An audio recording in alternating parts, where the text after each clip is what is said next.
I was one of the largest producers of online pornography in the country. I had 1.3 million registered images, staggering number, and we had thousands and thousands of hours of video. Jeff Myers never set out to become a pornographer, but by his late 30s, he was king of an online pornography empire. My soul, it was sterile. It was dead. I really had no conscience whatsoever. It was all about me. It was about making as much money as I could possibly make. Jeff was driven by deep insecurities that began in his childhood. I never really measured up, and I was always trying to obtain something that I could never get to.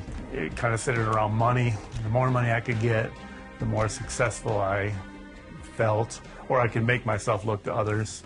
He married in his early 30s, but after 5 years, they divorced, as he began spending much of his time and money in strip clubs. It really became my second lifestyle. I was spending thousands of dollars a week in these clubs, vying for this fake attention from these young ladies. Within a short period of time, that lifestyle, little by little, became real to me. I had to have this attention. It made me feel important. For kind of the first time in my life, even though it was fake, it didn't matter. I felt like I was important to somebody. One night, a dancer told him she wanted help, starting her own pornographic website. I'm thinking in the back of my head, well, I could do that. And so I did. First week we did $6,000 in sales. Within a year, I had 19 websites. We were doing sales of $30,000 to $40,000 a month. Between the money and the attention of these girls I was getting, I was instantly hooked. In 2 years, I sold my whole program for $2.5 million. For 3 more years, Jeff produced pornographic material. He began taking the drug ecstasy to get him through the days and nights. So it's about 150 hours a week of drug-induced fake happiness that is as far from real as you can get. And I knew I was destroying lives at this point. By this time, it kind of caught up to me mentally that what I was doing was just disastrous, not only for the models that worked for me, but for people in general. I knew something was going to have to give, but I stuck to it, and this drug kept me happy. As much as I had people around me, I was so completely alone. And I had many nights just by myself, like just alone. One of his models asked Jeff to remove her photos from the internet, but he had already sold them. She also asked for ecstasy for some friends and herself. Finally, Jeff said yes. I grabbed her 3 pills of ecstasy, 1 for each of her friends, not knowing that she had about a month-long conversation with the local police department about me and about getting her pictures off the internet. Within a few hours, several drug enforcement officers raided his home and arrested Jeff. Charged me with manufacturing, distributing methamphetamine, ecstasy, and took everything I owned, cleared me out, and left me kind of sitting in this big house, looking around, wondering what in the world had just happened to me. I was severely depressed. Everyone had abandoned me.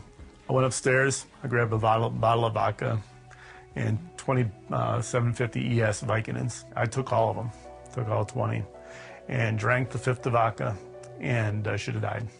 For whatever miraculous reason, I woke up the next morning, and I shouldn't have.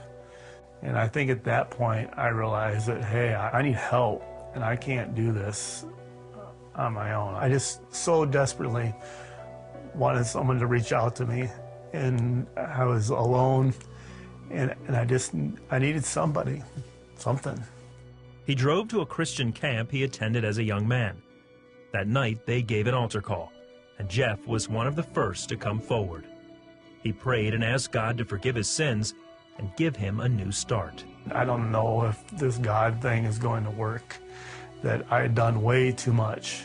And in my mind, I'd gone way off the deep end, and there was no redemptive values for me at all. I wasn't worthy. And I certainly didn't feel like I was a Christian, though I knew that something had happened that day. He sought out an old friend from camp who had become a pastor. Within a few days, he had moved in with the pastor and his family. He was very broken and searching, and didn't really know what to do with his life, and felt like he had at least a chance to come down to strangers and I knew our church would offer grace and love, and he needed that. What they did is just what Jesus would have done. He didn't look at my past. He didn't look at what I was doing, how I was acting. He just loved me. They wrapped their arms around me and loved on me and took care of me beyond what I could even possibly imagine. That meant everything. That was confirmation that that grace was real. Jeff spent his days reading the Bible and listening to worship music. Before long, he noticed something different.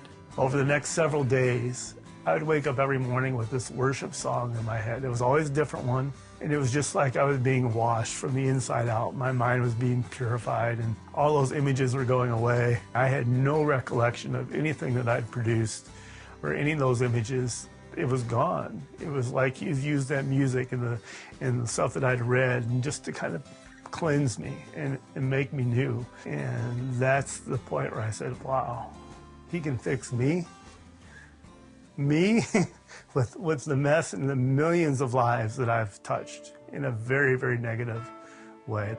But he still loves me. Blows my mind. Jeff was sentenced to a year in prison. He used the time to study the Bible and pray. After his release, he used his internet development skills and started a new website, Godbeat TV. Instead of sharing filth, he's given me the opportunity to share God's love and put it in as many homes as we can do. It's kind of my personal mission of redemption. It's like, okay, God, you've given me these skills. You know, let's use them for your glory instead of your destruction. Jeff says he has experienced the love, mercy, and grace of God. My life was a disaster. I was a drug-addicted, alcoholic, pornographer. But he's taken my life and turned it around and loves me in spite of my mess. Every day is chipping off a little chip of the mess that I had made. He's taken what Satan meant for evil and turned it into something amazing. Just further proof of God's amazing grace, the things he can do and the restoration he can make. Blows my mind still.